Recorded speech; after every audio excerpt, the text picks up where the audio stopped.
Alchemy is the art of transforming base metals into gold. Although they were different in their approach and methods, the traditions agreed on the material and spiritual values of their quest. They believed that when a true alchemist works on matter, he is also working on himself.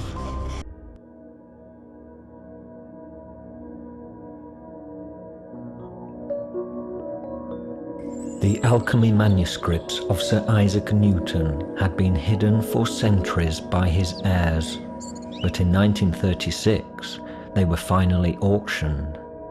Many of them were bought by John Maynard Keynes, the renowned American economist. The trunk held a mass of documents, all personally written by Newton, and most were on the subject of alchemy. Therefore, they were alchemical manuscripts. The date that the trunk was reopened and the manuscripts were published marks a turning point in Newton's image. Since then, slowly and sometimes reluctantly, science has had to acknowledge a different side to Newton's personality. Alchemical manuscripts are not meant to be accessible to everyone. They are written to be read and understood by only a select few. We now know that the studies and the achievements of this great English genius were driven by one specific goal: to find the original and universal principle of the world, that is, the truth of God. We advance, or at least we try to advance, towards the sun, the light, and the truth. For the men of the so-called Hermetic tradition, a tradition that deals with magic and comes to us from antiquity, the truth lies behind us.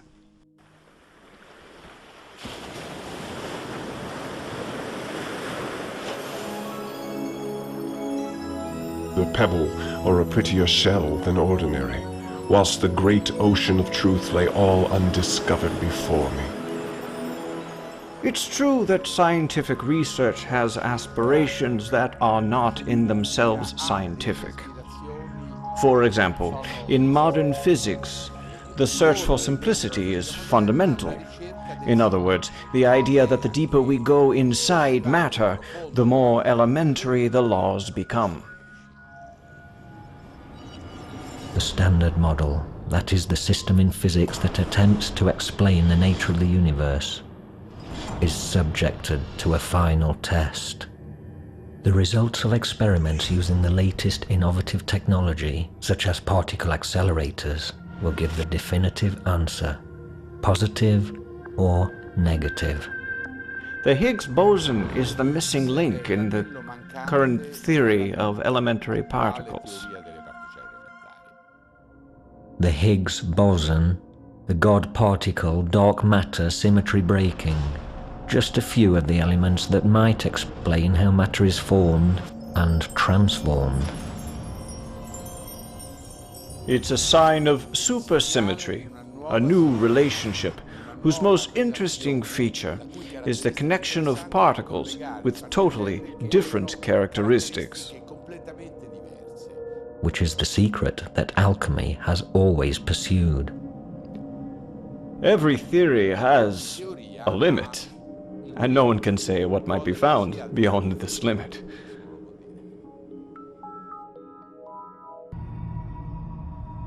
The gold of alchemy shows man's inclination to gain powerful knowledge whilst keeping the attitude that allows him to use it positively and not misuse it. In this way, alchemy also spreads a spiritual and religious significance. Especially, it conveys the idea that salvation concerns not so much the soul, but rather the material world. Today, modern science is getting dangerously close to alchemy. Politics and the economy have helped it gain a covert control of people's souls. The early stages of genetic and nuclear engineering don't have that essential knowledge, without which all forms of knowledge will be inverted. It is the revelation of divine perfection. No one can aspire to possess the great secret if they do not attune their own life to their studies by observing, be reasoning and meditating, the novice will climb the steps that lead to knowledge, the simple imitation of natural processes, and his own ability will give him the power, bravery, and the certain trust born from a strong faith will give him the confidence to dare. Finally, when he has reached his goal, the wise man will regard the worthless vanity of the world with contempt and will draw close to those who are humble.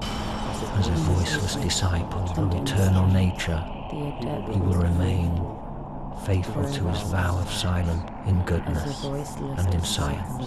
The adept must remain forever silent. Finally, the adept has become a man of immortal consciousness, and therefore, in this condition, he has reached an eternal present. Thus here is the real image of immortality and eternity.